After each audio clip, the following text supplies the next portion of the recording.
Assalamualaikum warahmatullahi wabarakatuh. Assalamualaikum. Buya, perkenalkan, saya adalah seorang dokter muda. Seringkali saya menemukan bukti bahwa Islam adalah agama yang logis, dan sehingga banyak sekarang berbondong-bondong penganut agama non-Islam masuk Islam. Yang masih menjadi pertanyaan terbesar saya adalah bagaimana Allah diciptakan, sedangkan dalam surat Al-Ikhlas ayat 3 dinyatakan dia tidak beranak dan tidak pula diperanakan. Secara logika bagaimana dapat terjadi? Terima kasih Buya, semoga jawaban Buya membuat kami menjadi beriman dan bertambah Buya. Terima kasih. Wassalamualaikum warahmatullahi wabarakatuh. Waalaikumsalam warahmatullahi wabarakatuh. Baik, ketahuilah budaya untuk mengakal-akalkan agama adalah budaya yang membahayakan. Agama tidak bertentangan dengan akal, akan tapi tidak semua dalam agama akalmu bisa faham. Kita harus ngerti itu. Dan ketahuilah bahwasanya kajian ilmiah punya fungsi untuk mendukung keimanan, tapi jangan kau bangun keimananmu dengan kajian ilmiah, engkau akan tersesat. Keimanan adalah sesuatu yang sudah jelas. Sekarang ada orang tergiur dengan penemuan. Jadi kalau bicara keimanan selalu dengan penemuan, kajian ilmiah tentang medis, tentang ini. Jadi membangun imannya dengan penemuan ilmiah, bukan iman tidak dibangun dengan kajian ilmiah. Tapi ingat, kajian ilmiah jika itu benar akan mengukuhkan keimanan. Tapi tidak boleh membangun keimanan dengan kajian ilmiah, dengan penemuan-penemuan itu. Kadang penemuan itu salah. Apakah nanti setelah itu iman yang disalahkan? Penemuannya yang salah. Oh, kita ini gampang percaya dengan cerita-cerita. Ada orang ngebor melihat orang disiksa kubur, macam-macam. Ini terus apa lagi? Jadi kita kadang-kadang gampang terbawa kepada informasi. Keimanan dibangun dengan lihat ini ada Al-Quran, ada bimbingan dari Ustadz mengajarkan tentang bagaimana untuk merenung inilah semesta ini. Coba keimanan. Jadi memang Allah tidak bisa masuk akalmu, tapi ketahuilah untuk mempercayai Allah dengan akalmu bisa, tapi Allah tidak boleh masuk akalmu. Allah yang menciptakan akalmu, bagaimana Allah akan masuk dalam akalmu? Nggak mungkin. Tapi akalmu bisa menerima Tuhan Allah. Contoh, hanya orang gila yang tidak percaya akan. Jadi kepercayaan akan adanya Tuhan Allah ini adalah fitrah manusia. Semuanya mencari Tuhan, itu fitrah manusia.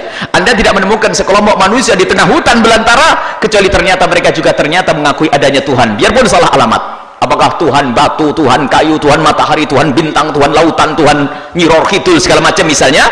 Ini adalah mereka mempercayai, sebab fitrah manusia semacam itu. Cuman karena tidak mendapatkan petunjuk syariat, maka salah alamat. Tuhannya tiga, Tuhannya manusia, Tuhan.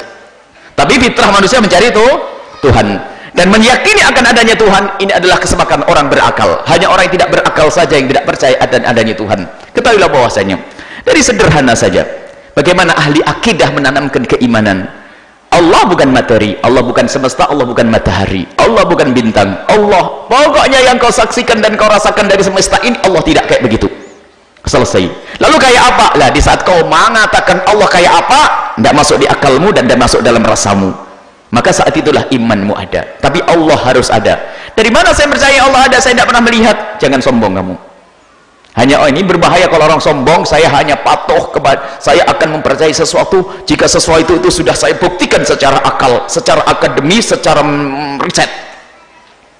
Ini orang gila baru, nanti muncul orang gila baru.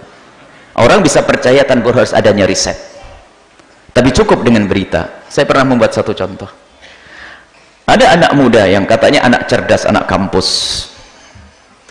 yang sok bicara dengan akal. Mungkin dia adalah sarjana falsafat, anggap saja falsafat, tapi falsafat bukan falsafat agama, sehingga dia pokoknya semua ini bisa difahami oleh akal, merasa dirinya cerdas.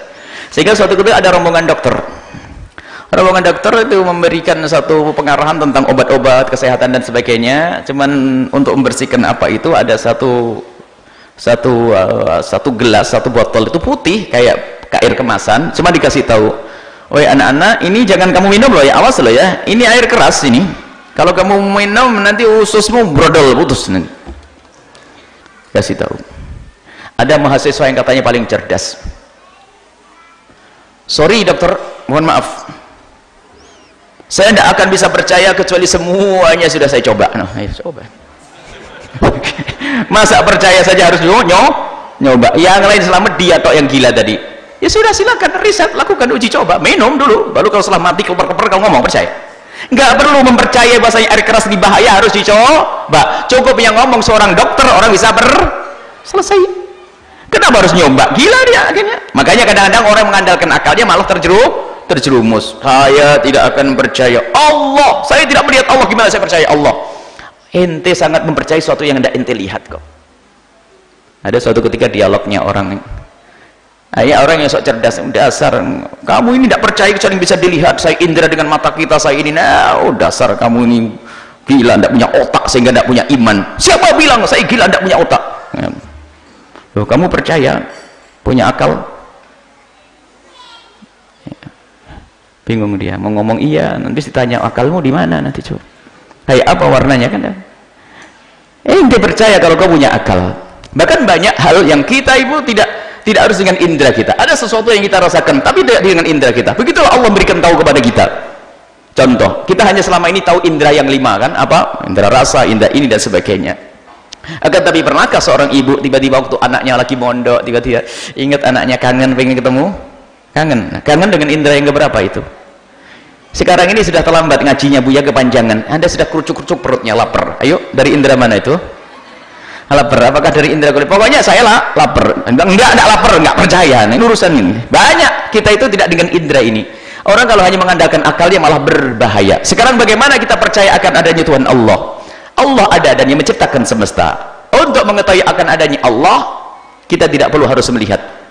Sebab kita bisa sangat mempercayai sesuatu tanpa harus kita lihat. Ini kajian ilmiah. Agar akal bisa nerima tanpa harus Allah masuk di akal kita. Contoh, saya lihat ini adalah laptop atau tablet ini. Siapa yang percaya bahwasanya tablet ini nggak ada yang buat? Pasti gila dia. Ini ada yang membuat? Dari mana ente tahu yang membuat? Ente tahu yang buat? Ada. Siapa yang buat? Manusia apa dan sebagainya. Anda tidak pernah tahu yang membuat, tapi Anda yakin pasti ada yang membuat. Begitulah, karena ada bukti. Inilah adalah dialog ringannya seorang badui, seorang pegunungan. Waktu ditanya, apakah kau percaya akan adanya Allah? Ya gimana saya tidak percaya adanya Tuhan Allah Sang Mencipta? Dari mana kamu tahu? Kalau ada kaki melangkah, bekas kaki, tadi ada orang. Kalau ada kotoran onta, berarti ada onta. Masa ada semesta kayak begini kok nggak ada yang menciptakan? Pasti orang itu gila loh. Jadi semua semesta ini berangkat dari sesuatu yang kecil. Ini ada yang menciptakannya. Kalau legar meja ada yang menciptakannya, gedung ada yang membuat. Baik, setelah gedung adalah bumi, semuanya. Jadi setelah lebar bumi semesta langit.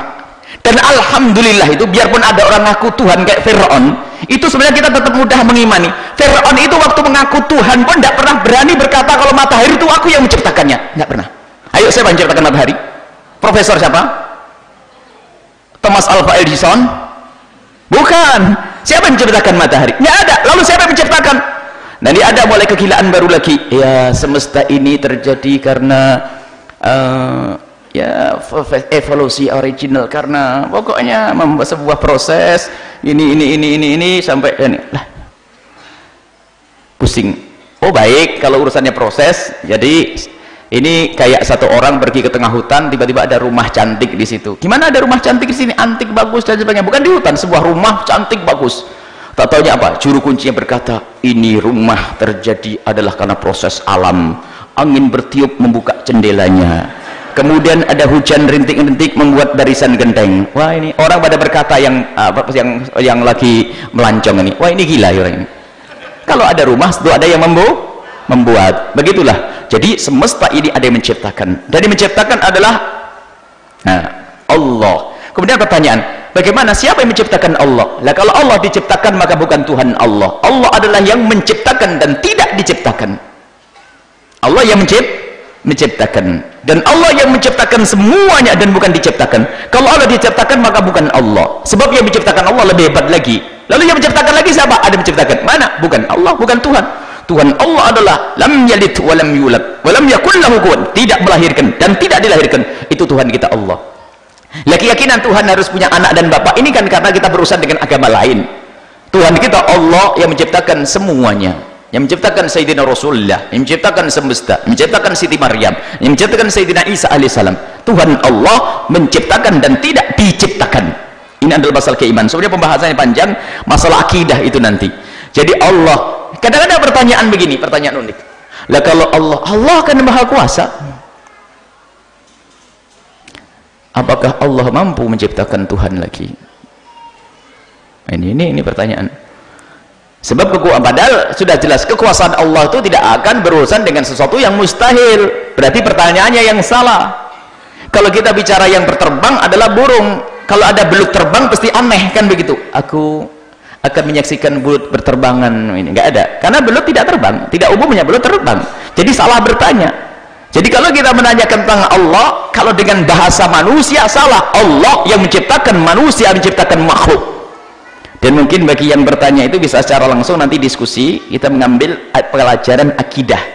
Waktu kita bicara tentang wujud Allah, bisa diambil rekamannya, kita bahas tentang detail bagaimana meyakini akan adanya Allah subhanahu wa ta'ala, yang semua keyakinan ini ternyata sudah ada di otaknya para filosof dari masa ke masa. Tidak ada satu filosof pun kecuali mempercaya adanya sang pencipta, cuman bedanya mereka tidak tahu kalau sang pencipta itu namanya Allah, dan tidak akan kenal Allah kecuali dengan syariat Nabi Sallallahu Alaihi Wasallam. Dan sifat-sifat Allah adalah maha tunggal, bukan seperti manusia, tidak seperti apapun dari makhluk yang itu diajarkan oleh sifat-sifat Allah. Maka itu tidak bertentangan dengan akal. Jadi adanya Allah tidak bertentangan dengan akal.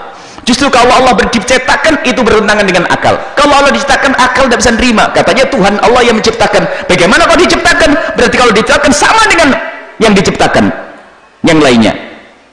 Maka bukan Allah lagi. Apakah setiap pencipta bisa jadi Tuhan? Oh tidak. Kalau setiap pencipta jadi Tuhan, ya kan? Ini. Tapi pencipta yang jadi Tuhan adalah pencipta yang tidak diciptakan. Itulah pencipta yang jadi Tuhan. Kalau pencipta, tidak semua pencipta jadi Tuhan. Menciptakan karya, membuat kursi dan sebagainya, tidak jadi Tuhan. Karena apa? Dia masih diciptakan.